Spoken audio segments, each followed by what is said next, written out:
I didn't lose her in an argument. There was no door slammed, no raised voices, no moment you could point to and say, that's when it ended. She just stopped waiting, and I didn't notice until it was too late.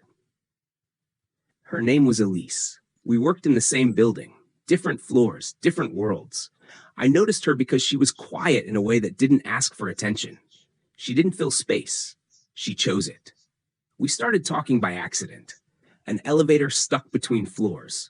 A few minutes of silence that felt longer than it should have. She smiled first. Not polite. Not rehearsed. Real. After that, we kept finding reasons. Coffee lines. Late meetings. Shared complaints about the building's ancient heating system. Nothing intentional. At least, that's what I told myself.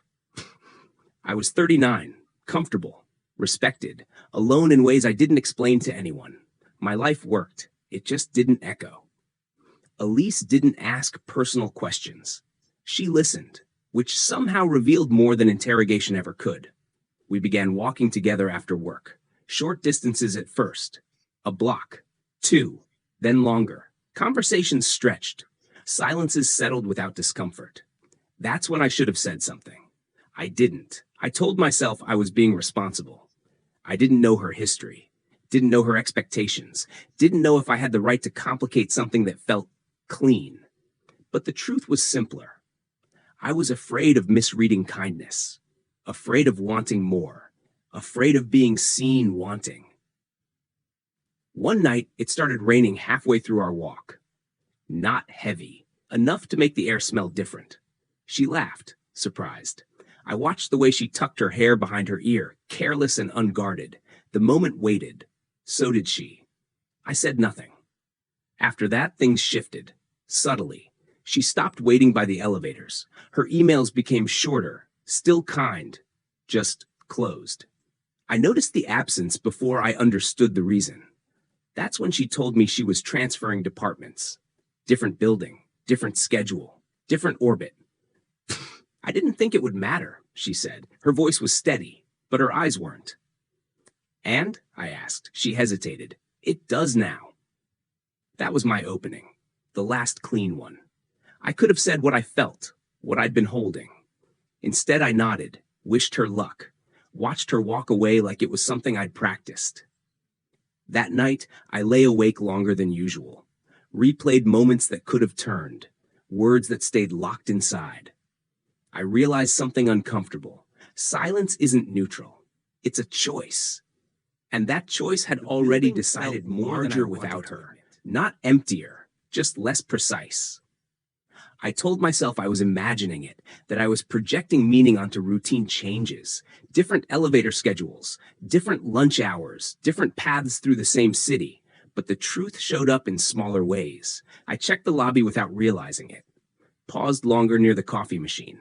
Listened for a voice I'd trained myself not to need. Work continued. It always does. Deadlines don't care about regret. A week passed, then 2. I didn't reach out. I told myself I was respecting her space. Another lie that sounded responsible. One evening, I ran into her by accident. New building, same street, different energy. She looked tired. Not physically, emotionally. Hey, she said. It sounded like closure trying to be polite. We walked a few blocks together. Not the same way as before. There was structure now. Awareness. Distance pretending to be maturity. I almost texted you, she said suddenly. I stopped walking. So did I replied. Neither of us smiled. We stood under a streetlight that flickered like it couldn't decide whether to stay on. That felt familiar. I thought you didn't want more, she said. Her voice was calm. Her hands weren't. I thought you'd say something if you did. She was right. That was the agreement I'd never signed but still lived by. I wanted to, I said. The words tasted thin. I just didn't know how. She nodded, not forgiving, not angry, just tired. That's the thing, she said quietly. Eventually, not knowing becomes the answer. We said goodbye without ceremony. No hug, no promise to stay in touch. Just a shared understanding that something had been mishandled beyond repair. That night, the silence felt heavier, not empty, accusatory. I replayed the moment in the rain, the elevator, the pauses, all the spaces where words could have lived. And I realized something worse than regret. I had trained myself to survive by minimizing desire, and in doing so, I'd also minimized connection. A month passed, then two. Life adjusted. I became efficient again, productive, contained. Then, one afternoon, I received an email from Elise. No subject line, just one sentence. Open quote. I'm not angry anymore, but I'm still disappointed. Close quote. I stared at the screen longer than necessary. Disappointment isn't loud. It doesn't demand response. It just settles. I typed a reply, deleted it, typed another, stopped, because for the first time I understood something clearly. Apologies don't undo timing, and intentions don't erase absence. I closed the laptop, sat back, and accepted the truth I'd been avoiding. Some losses don't come from action, they come from hesitation.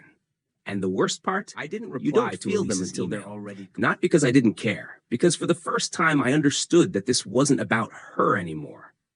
Weeks passed, then months. The sharpness of regret dulled, but the lesson stayed close. Not loud, persistent. I started noticing my patterns. How I listened more than I revealed. How I waited for certainty that never came. How silence had become my safest language. It had protected me once. Now it was costing me. Change didn't come as a decision. It came as discomfort I refused to ignore. I began saying small things out loud, not declarations, observations. I like being here. I don't want this to end. That mattered to me. Each sentence felt exposed. Each one loosened something tight inside my chest. Months later, I met someone new. Her name was Mara. We met in a bookstore, a quiet place which felt like a test. We talked about nothing important, and somehow everything. When the conversation paused, I didn't rush to fill it. But I didn't hide inside it either. At the end, she smiled and waited. Not impatient, not expectant, just open. The moment arrived, familiar, heavy. I'd like to see you again, I said. My voice didn't shake, but something inside me did, in a good way. She smiled wider. I was hoping you'd say that. Walking home, I felt something new. Not relief, responsibility. The kind that comes with choosing presence. I thought of Elise. Not with pain, with gratitude.